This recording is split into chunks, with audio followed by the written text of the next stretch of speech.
1, fire! Wow. Okay. That was a 10-pound parrot. And that was only half of the charge that they would have used during the Civil War. That was 8 ounces. They used 1 pound. And it would have been a lot louder because they were also firing around, so it had quite a crack. And the gun probably would have recoiled back about 3 to 6 feet. Let's talk about the gun first. The Parrott rifle. That was developed right at the beginning of the war, in 1861, by a man named Robert Parrott. It had a foundry up in West Point. And what made this gun special is it was rifle. Ceasefire. It was an iron gun, and it was rifle. And it was the first time they could make a rifled iron gun that didn't explode when they fired it. So it made the rifle gun was extremely accurate. And as Robert Parrott said, developing that right at the beginning of the war, he made a lot of money selling that gun to the United States government. It was also, the rifle gun was the high-tech weapon of the Civil War. And we'll talk a little more how much the infantry and the men in the field, respected that weapon. The other weapon they had was a smoothbore. Napoleons, 12-pounders, and they're the ones that are like bronze. The bronze got the patina on them. They're kind of the bluish, greeny color. They'd have been nice and shiny during the Civil War. They're smoothbores. They fired a cannonball.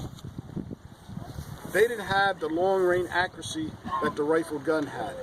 The smoothbore could probably go out fairly accurate 800 yards. That's starting to push the range for accuracy. The rifle gun could easily go 1,500 yards and hit its target. I've read where the standard deviation for a rifle gun at 1,500 yards was about 3 feet.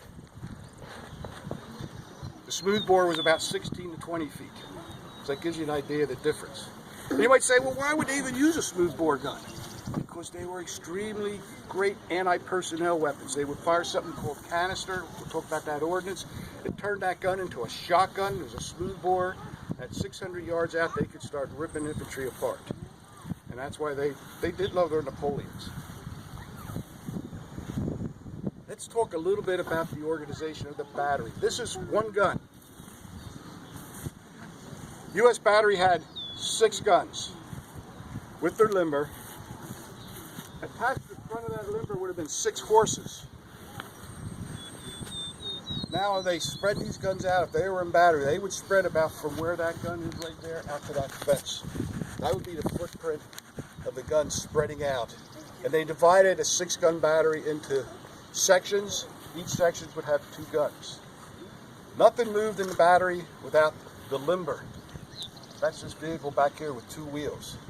The gun would hook up to the limber, and then the horses would pull the limber and the gun. And the ammunition was kept in the limber. Now, there's 50 rounds in that limber.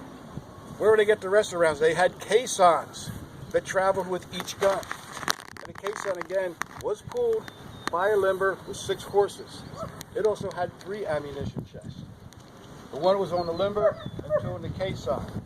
The caissons would be somewhere behind each gun, somewhere 30 to 50 yards, a safe distance away.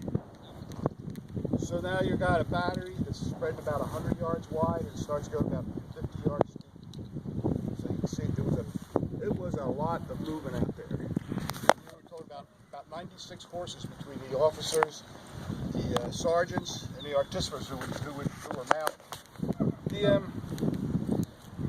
There was 2 other vehicles that were important in the battery. One was the battery wagon. Again, that was pulled by a limber with 6 horses.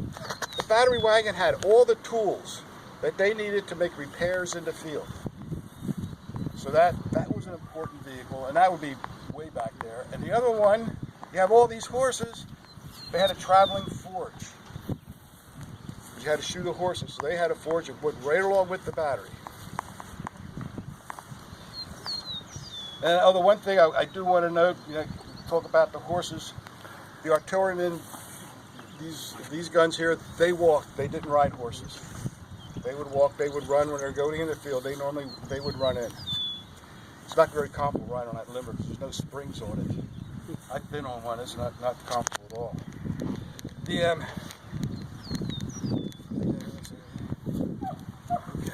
Firing the gun, this was a true team effort. An infantryman, he had a musket so he could be be a one-man show, yeah, with his musket. But an artilleryman, they needed a team. They needed a team to fire this gun. They were in training for 3 to 6 months to learn how to use the gun, learn how to use the horses, to double up on all the positions. They were probably the most highly trained soldiers during the Civil War. What I want to do now is I want to go through each position and explain what each one does. And they went by numbers, which is how they were trained in camp. And I'll be calling out the numbers, and they'll be holding that they used. And as the war progressed, once they were in there, a lot of them, they got to have them refer to each other by their number. Number 3, number 5, not by their first name. Just an interesting side note. And also, one other thing I want to mention before we go into that is that well, let's go through this position, then we'll talk about that. Okay, gunner. That's the gunner. He was in charge of that gun detachment. All 6 of those 7, 8 guys out there. That was his responsibility for those men. He also had the responsibility for aiming the gun and determining the distance. And he had the sight. You'll see him. He comes up, and you see he will sight the gun. Number 1. Number 1 has a sponge rammer. The rammer end, the wooden end on the end, to your left, he uses that to push the powder bag down and the shell that's going to be fired. Then after the shell is fired, he uses the other end, the sponge, that is damp, and goes down the barrel to extinguish any flames that are in there. When I push that powder bag down for the next round, if there's any embers in there, because it's only made out of linen, it's going to go off. His nickname was Lefty, by the way. This is what often pretended to lose his arm. Number 2. Number 2 had a pretty nice position. He's holding up with is a worm. We use that to go down because we're using aluminum foil, not linen. And the aluminum foil doesn't quite disintegrate, so you have to take that out. During the war, they had the linen bags. They wouldn't worm every time unless the barrel really started getting fouled. His other responsibility is to take the round that comes down and put it in the barrel for number 1 to ram it down. Now, number 2, he thinks he's got a real easy job, but don't tell him this, the infantry, when they're coming in, they're the one they like to target because they shoot him. It slows him down loading the gun. He doesn't know that. Number 3.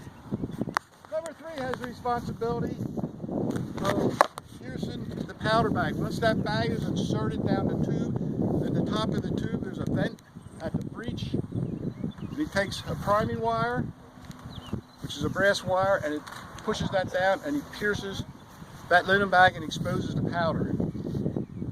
Also, while number 1 is sponging and ramming, he has to hold his thumb over the vent so no air is introduced into the tube. He's holding up his thumb saw right there. Number 4.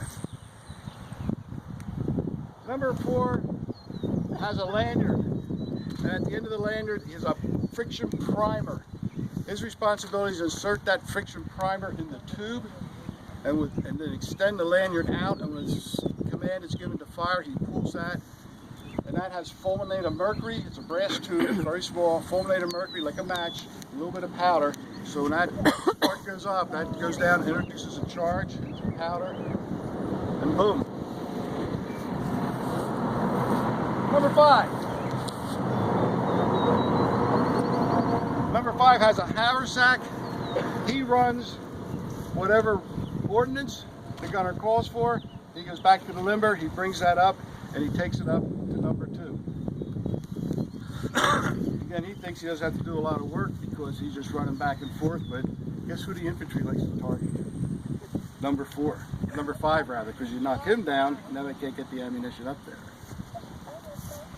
Number 6. Number 6 has a job back by the limber. There's a lot that goes on back at the limber. When that gunner calls out the round and the range, it's the responsibility of number 6 and normally be a number 7 back there. They have to take out whether it's a shell or a case shot. They got a paper fuse, and they're going to explain this all to you. I'm going to encourage you to go down there and talk.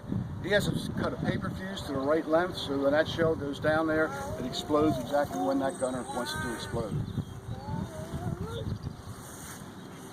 And that's the positions. And also on the horses, they would have 3 drivers, one on each horse. We don't have the horses here, so I can't show you that. How long did it take them to fire this gun? Depended on the situation. Normally, for a well-aimed shot, 3 minutes.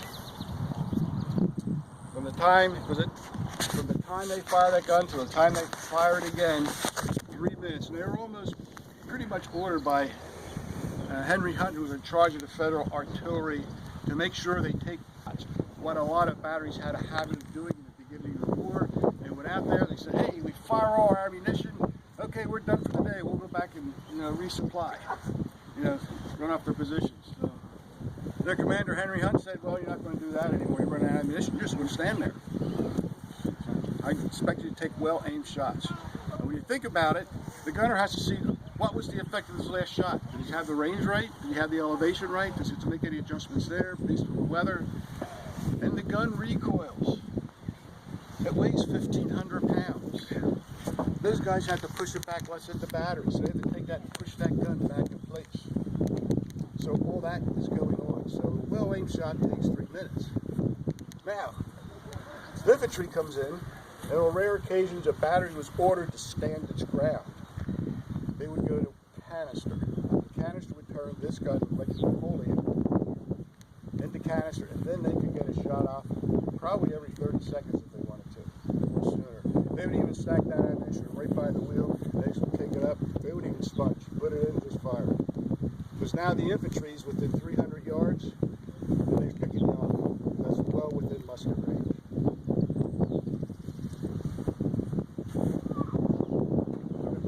So that time? Time's up. No, time's up. We're ready to go. Okay, one thing I want to follow up is how important, I said these guns were important, how important were these guns to the soldiers? Gettyburg, the battlefield was a mess. There was a lot of equipment left over here. Somebody had to clean it up. They brought in a Pennsylvania reserve unit. And they came in here, and what they took off was a couple days after the battle was 12,000 wounded United States soldiers, 6,200 wounded Confederate soldiers, 26,600 muskets, 9,250 bayonets, 14 rounds of ammunition, and just 50 wagons of stuff. What they didn't find was one gun. You see these are now pictures where they got a gun there with a tube sitting there and the wheel knocked off. They took that tube with them. There was not one tube left on the field. They carried them off. That's how important this gun was to these soldiers. So what we're going to do now, we're going to have them fire it again. And what you go through is they go through each position and watch, because they mirror each other. They don't talk to each other and say, I'm done now. They mirror each other. They know exactly what's going on. Got it. That's fine. Attention detachment. Gun number 1. Load. Case 1,000 yards.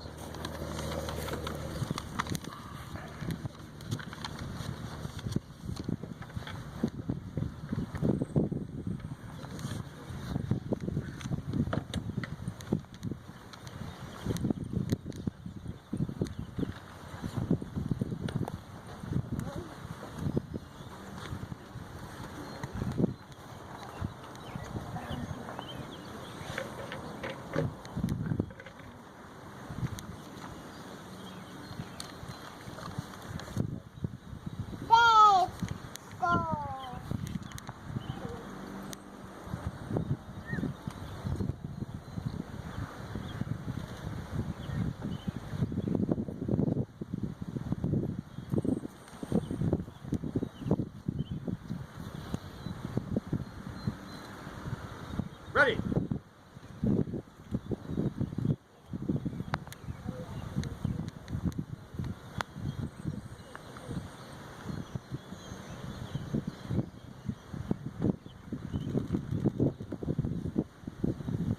Good number 1.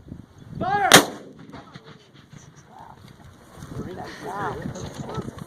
just Number one, securing the ceasefire. peace. That's a little stinky, isn't it? What was it like to be in an artillery duel? And this is a first-person account out here at Gettysburg over at Brenner's Hill from Adjutant Robert Stiles from the Richmond Housers. He passed by Brenner's Hill near the end of an artillery duel. He later reported never having seen 15 or 20 guns in such ruinous condition. The battalion had been hurled backwards with a very weight and impact of the metal from the position it occupied on the crest of the hill into a little Attachment ridge red.